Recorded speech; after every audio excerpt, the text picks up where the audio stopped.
Dans un ancien royaume d'Israël, sous le règne de Saül, la terre est en émoi, les prophètes annoncent le jugement. Les habitants inquiets se rassemblent par groupes, murmurant des craintes et des espoirs quant à leur roi choisi par Dieu.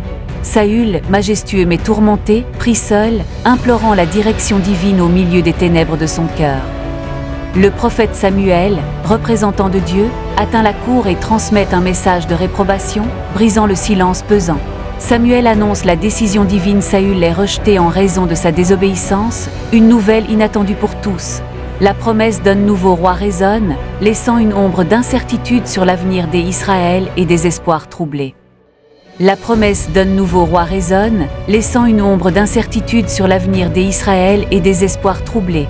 Saül, couronné, se tient sur une plateforme élevée, son regard engloutissant la foule qui l'acclame. Les tambours battent fort, scandant le nom du roi, tandis qu'un sentiment de fierté envahit son cœur. Cependant, des murmures d'inquiétude parcourent la foule, certains doutent de la direction que prend le roi. Saül, conscient des murmures, tourne son regard vers les cieux, cherchant des signes divins. Samuel, l'ancêtre spirituel, se tient à l'écart, ses pensées sombres quant à la désobéissance de Saül. Une voix intérieure commence à troubler Saül, l'invitant à réfléchir sur sa fidélité au commandement de Dieu. Les batailles se succèdent, Saül remportant chaque victoire, mais un sentiment d'inquiétude s'accumule.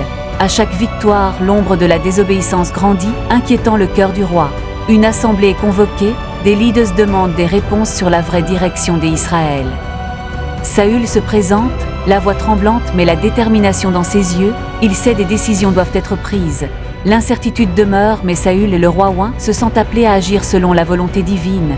Saül, ressentant la pression autour de lui, cherche réconfort dans la prière au sommet d'une colline. Samuel arrive, sa présence imposante enveloppe l'atmosphère de gravité. Saül se tourne, un mélange d'espoir et d'inquiétude dans ses yeux. Samuel, avec une voix forte, révèle le rejet de Saül par Dieu pour son manque d'obéissance. Saül, en entendant ces paroles, se fige, le poids de la réalité s'abat sur lui. Douloureusement conscient de son échec, il demande pardon, mais reste incertain de son avenir. Samuel, touché, lui offre des mots de miséricorde, mais rappelle la nécessité d'une obéissance totale.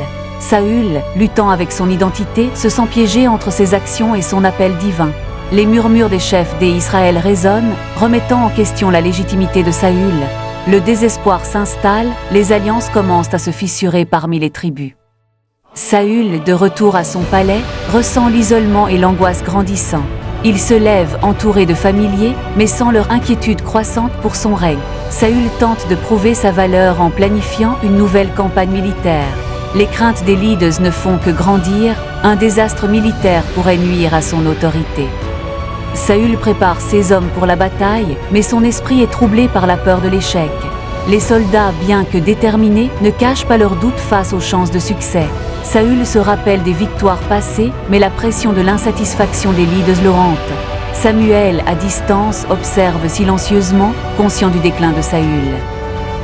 Un messager apporte des nouvelles d'un conflit imminent, intensifiant les inquiétudes de Saül. Saül, avec son cœur lourd, se prépare à agir, cherchant des conseils dans la prière. Saül, conscient des enjeux, doit choisir entre lui-même ou la volonté de Dieu. Dans un dernier élan, il crie vers le ciel, cherchant la clarté et la direction. Le silence suit, un instant dramatique où le destin de Saül reste en balance. Le moment de vérité approche alors que la bataille se profile à l'horizon, l'incertitude persistante. Le moment de vérité approche et le cœur de Saül est lourd. La bataille commence à l'horizon et l'anxiété règne sur son armée. Saül se tient sur une colline, scrutant le paysage. Ses pensées sont tourmentées par sa désobéissance passée et l'écho des paroles de Samuel résonne. Les leaders d'Israël rassemblés autour de lui murmurent, ils craignent la défaite et leur foi vacille face à l'inconnu. Saül, essayant de trouver du réconfort, cherche le conseil des devins, mais dans son cœur, il sait que sa décision est déjà prise. L'armement de l'ennemi est visible au loin. Les cris de guerre résonnent, colportant l'angoisse parmi les rangs israélites. Au cœur de la bataille, Saül se rappelle les promesses de Dieu. Une lueur d'espoir brille brièvement au milieu de l'obscurité. Les premiers affrontements commencent. Saül, animé par la peur, prend une décision risquée, voulant prouver sa valeur. Les conflits cessent. Saül s'aperçoit horrifié que son armée perd du terrain, le désespoir s'installant dans son cœur. À mesure que la bataille s'intensifie, Saül alterne entre rage et confusion, se demandant où se trouve Dieu dans ce chaos. Soudain, un messager apparaît.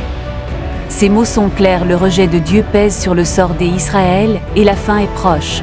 La vérité éclate en éclats, Saül comprend que son règne s'effondre, une prise de conscience amère l'habite, son obéissance était trompeuse.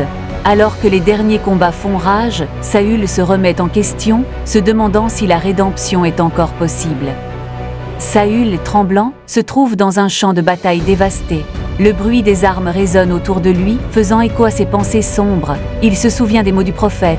Le regret pèse lourd sur son cœur, une lutte intérieure se déroulant alors qu'il cherche une rédemption perdue. Soudain, il lève les yeux vers le ciel, cherchant des réponses. « Est-ce fini pour moi ?» se demande-t-il, sa voix se perdant dans le vent. Un vent doux souffle, portant avec lui un murmure de l'espoir. Saül commence à comprendre que le chemin peut encore être redressé. Il se lève déterminé et crie vers son armée. « Rassemblez-vous, luttons pour ce qui reste de notre dignité et de notre foi ». Sur ce champ de bataille, Saül embrasse son destin. Il choisit de se tourner vers Dieu, cherchant la miséricorde et la restauration.